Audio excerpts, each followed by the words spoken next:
வணக்கம். நம்பர் 1 வரணுங்கிற ஆசை யாருக்கு தான் கிடையாது. இந்த நம்பர் 1 வர்றதுக்காக நம்ம கஷ்டப்பட்டு உழைக்கிறோம். ஆனாலும் சில நேரத்தில் நம்ம படுற கஷ்டத்துக்கான பலன் நம்மளுக்கு கிடைக்காம போகுது. எவ்வளோதான் படிச்சிருந்தாலும் பரீட்சை நேரத்தில் நம்ம படித்ததெல்லாம் மறந்துடுறதா ஃபீல் பண்ணுறோம்.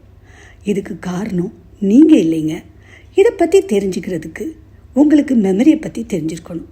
மெமரியை short term memory, long term memory அப்படின்னு 2 வகையாக சொல்லலாம். இதில் ஷார்ட் டேர்ம் மெமரி உடனடியாக மறந்து போகிறது. லாங் டேர்ம் மெமரி பசுமரத்து ஆணி போல் நம்ம மனசில் பதிஞ்சிருக்கிறது. இந்த வீடியோவில் கெமிஸ்ட்ரி ரிலேட்டட் டாபிக்ஸை எப்படி ஒரு ஷார்ட் டேர்ம் மெமரியிலேருந்து லாங் டேர்ம் மெமரிக்கு கொண்டு போகிறது அப்படிங்கிறத பற்றி பார்க்க போகிறோம். அதில் நம்ம முதலாவது பார்க்க போகிறது சங்கிங் மெத்தட்.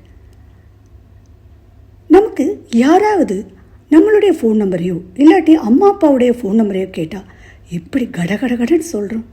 ஆனால் நம்மளால் அதே ஸ்பீடோட ஒரு அவகட்ற கான்ஸ்டண்ட்டை சொல்ல முடியுதா? அதை நினைவில் வச்சுக்கிறது தான் சங்கிங் மெத்தட். அவகட்ரோடைய வேல்யூ 6.022 × 10⁻23.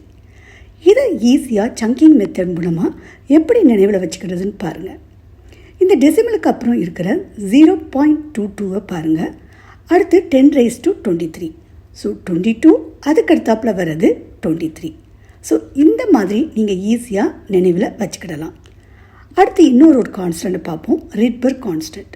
இதனுடைய வேல்யூவை பாருங்கள், 2.18 × 10⁻18. இப்போ டெசிமலுக்கு அடுத்த நம்பரை பாருங்கள், 18. அதே மாதிரி 10⁻−18. 18. அவ்வளோதான், ஈஸியாக நினைவில் வச்சுக்கிடலாம். அடுத்து ஒரு கான்ஸ்டன்ட் பார்க்க போகிறோம், ரிட்பர்க் கான்ஸ்டன்ட்டுக்கு அடுத்தாப்பில் பிளாங்க்ஸ் கான்ஸ்டன்ட். இந்த வேல்யூவை பாருங்கள், 6.626 × 10⁻−34. இதை எப்படிடா மனசில் வைக்க போகிறோம் அப்படின்னு யோசிக்கிறீங்க இல்லையா? ரொம்ப சிம்பிளுங்க. இந்த டெசிமலுக்கு அப்புறம் 2 6 இருக்கா? 6 6 36. அந்த மிடில் இருக்கிற அந்த 2வை மைனஸ் பண்ணுங்கள், 36 - 2 34. அதுதாங்க நம்மளுக்கு 10⁻−34 இருக்குது. இந்த மாதிரி ஈஸியாக எந்த ஒரு நம்பரையும் உங்களுக்கு ஏற்ற மாதிரி நீங்களே மாற்றிக்கிறது தான் சங்கிங் மெத்தட். இப்போ நம்ம அடுத்த மெத்தடுக்கு போகிறோம், அக்ரோனிம். இந்த அக்ரோனிம் வேர்டு தாங்க ஒரு மாதிரி டிஃப்ரெண்ட்டாக இருக்கிற மாதிரி இருக்கும். பட் ஆக்சுவலாக நம்ம ரியல் லைஃப்பில் நிறையாவே யூஸ் பண்ணியிருக்கோம். ஃபார் எக்ஸாம்பிளுக்கு விப்ஜிஆர். இதில் 7 கலர்ஸை நினைவில் வச்சுக்கிறதுக்கு நம்ம விப்ஜிஆர் அப்படிங்கிறத யூஸ் பண்ணியிருக்கோம் இல்லையா? வயலட், அதில் இருக்கிற ஃபஸ்ட்டு லெட்டரில் இருக்கிற அந்த வி தான் விப்ஜிஆரில் இருக்கிற ஃபஸ்ட் லெட்டராக இருக்குது. அதே மாதிரி எலக்ட்ரோ கெமிஸ்ட்ரியில் ஒரு அக்ரோனிமை நான் உங்களுக்கு சொல்கிறேன், லோன். இதில் பாருங்கள், எல்லுங்கிறது லெஃப்ட்டு, ஓங்கிறது ஆக்சிடேஷன், ஏங்கிறது ஆனோட், என் ஃபார் நெகட்டிவ். எத்தனை ஸ்டூடெண்ட்ஸு ஆனோடு நெகட்டிவ் எலக்ட்ரோடா இல்லாட்டி பாசிட்டிவ் எலக்ட்ரோடா அப்படின்னு சொல்லிட்டு கன்ஃபியூஸ் ஆகிறாங்க தெரியுமா எக்ஸாமுக்கு? இந்த ஒரு வேர்டு போதுங்க, லோனுங்கிற வேர்டு. இதை வச்சுட்டு நீங்கள் எக்ஸாமில் எப்பவும் ஈஸியாக கரெக்டாக எழுத முடியும். இப்போ நம்ம 3வது டெக்னிக்கு போகலாமா? இது நிஜமாகவே டெக்னிக் தான். இதை நிமோனிக்ஸ்ன்னு சொல்லுவோம். இந்த நிமோனிக்ஸ் மூலமாக நம்ம எந்த ஒரு ப்ராசஸையும் ஈஸியாக நினைவில் வச்சுக்க முடியும். இப்போது உங்களுக்கு பிடிச்சமான ஒரு நிமோனிக்ஸ் ஒன்று சொல்கிறேன், டிபி இஸ் நைஸ். எத்தனை பேருக்கு உன்னோட டிபி ரொம்ப அழகாக இருக்குது அப்படின்னு சொன்னால் சந்தோஷம் தாங்க முடியாது இல்லையா?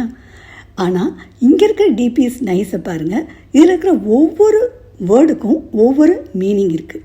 ஃபார் எக்ஸாம்பிளுக்கு டி பாருங்கள், difference in electronegativity. P periodicity to longer bond length. F symmetry. No net polarity. Individual dipole cancel each other. இந்த ஒரு நிமோனிக் போதுங்க, உங்களுக்கு டைபோல் மூமெண்ட் கொஸ்டின்ஸ் இல்லை அது போலார் மாலிகுலை பற்றியான கொஸ்டின்ஸ் கேட்டாங்கன்னா குயிக்காக எழுதிடலாம்.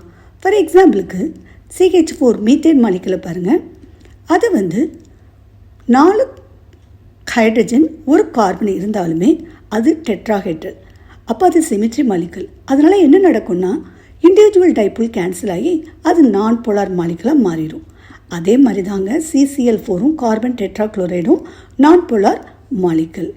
ஸோ எவ்வளோ குயிக்காக நம்மளால் பண்ண முடியுது இல்லையா? ஸோ இந்த 3 டெக்னிக்ஸையும் நீங்கள் யூஸ் பண்ணி ரொம்ப குயிக்காக நல்லபடியாக எக்ஸாமில் எழுதி மார்க்கை அள்ள போகிறீங்க. உங்களுக்கு வெற்றி நிச்சயம்.